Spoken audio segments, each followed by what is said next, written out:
নমস্কার, মনির কিচেনে আপনাদের সকলকে স্বাগত জানাই।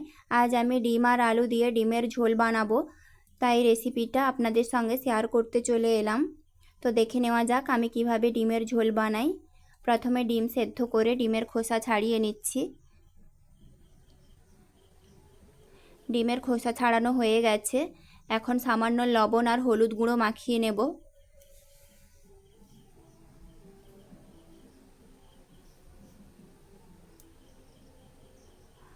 এই রেসিপি বানাতে যে যে উপকরণগুলো লাগছে সেগুলো হলো আদা, রসুন, জিরে বেটে নিয়েছি, দুটো টমেটো কুচি করে নিয়েছি, আর বড় দুটো পেঁয়াজ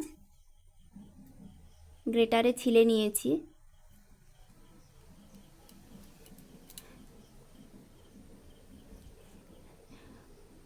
কড়াই তেল গরম হয়ে গেছে, গরম তেলের মধ্যে ডিমগুলো কষিয়ে নেব। ডিম কষানোর সময় মাঝে মধ্যে তেল ছিটকায়, এর জন্য সামান্য লবণ আর হলুদ গুঁড়ো ছড়িয়ে দেব।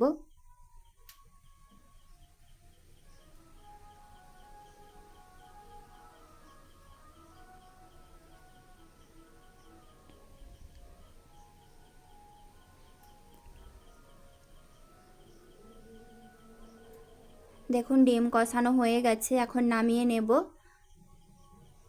ওই ডিম কষানো তেলের মধ্যে আমি আলুর টুকরোগুলো ভেজে নেব।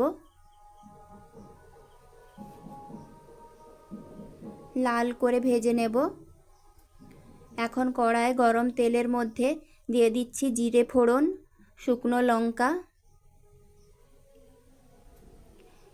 এলাচ, দারুচিনি। এলাচগুলো ফাটিয়ে দিয়েছি।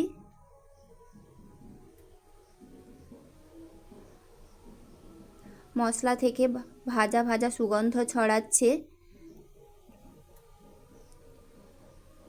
এখন দিয়ে দিচ্ছি পেঁয়াজ বাটা।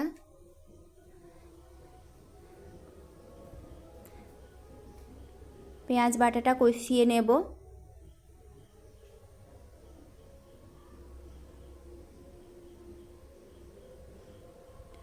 পেঁয়াজ বাটার কালার চেঞ্জ হয়ে গেছে, বাদামি কালারের হয়ে গেছে। এখন দিয়ে দিচ্ছি রসুন বাটা,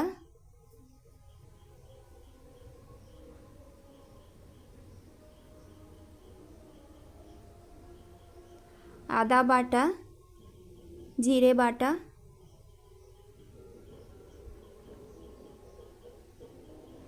দিয়ে কষিয়ে নেব। আদা রসুনের কাঁচা গন্ধটা আর নেই, মশলা কষানো হয়ে গেছে। এখন দিয়ে দেব লঙ্কার গুঁড়ো, হলুদের গুঁড়ো, কাশ্মীরি লঙ্কার গুঁড়ো,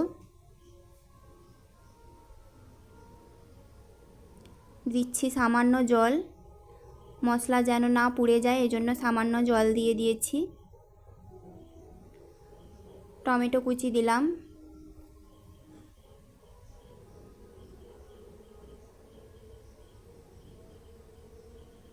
এভাবে কষিয়ে নেব।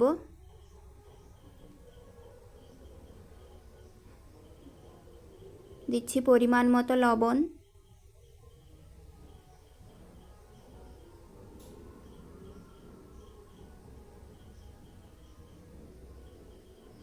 নেড়ে চেড়ে গ্যাসের ফ্লেমটা কমিয়ে ঢাকনা দিয়ে দেব।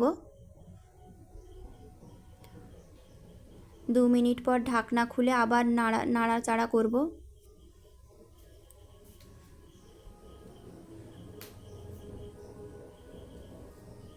টমেটোগুলো গলে গেছে।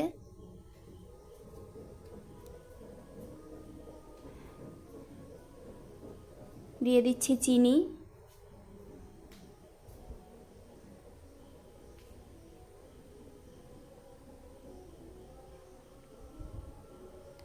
মশলা কষানো হয়ে গেছে, মশলা থেকে তেল ছেড়ে যাচ্ছে, দেখেই বোঝা যাচ্ছে যে মশলা কষানো রেডি। এখন দিয়ে দিচ্ছি আলুর টুকরোগুলো।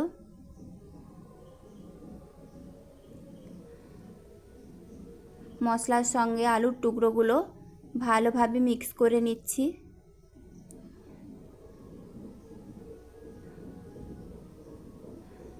2 মিনিট এভাবে নেড়ে চেড়ে নেব। এখন দিয়ে দিয়েছি মশলার জল আর পরিমাণ মতো জল।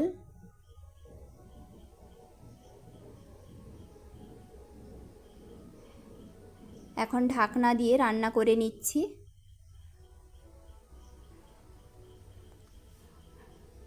ঢাকনা খুলে দেখলাম আলু 80% সেদ্ধ হয়ে গেছে। এখন কষানো ডিমগুলো দিয়ে দিচ্ছি।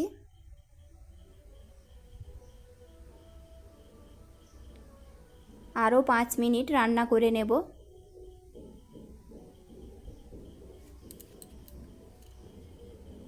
আলু পুরোপুরিভাবে সেদ্ধ হয়ে গেছে। গরম মশলার গুঁড়ো ছড়িয়ে দিলাম।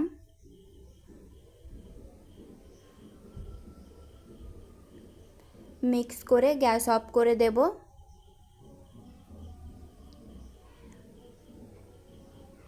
ডিমের ঝোল রেডি। এই হলো ডিমের ঝোলের ফাইনাল ভিউ। এটি গরম গরম ভাতে পরিবেশন করার জন্য একেবারে রেডি। বন্ধুরা, আমার ভিডিও ভালো লেগে থাকলে লাইক, কমেন্ট, শেয়ার আর অবশ্যই সাবস্ক্রাইব করে আমার পাশে থাকবেন।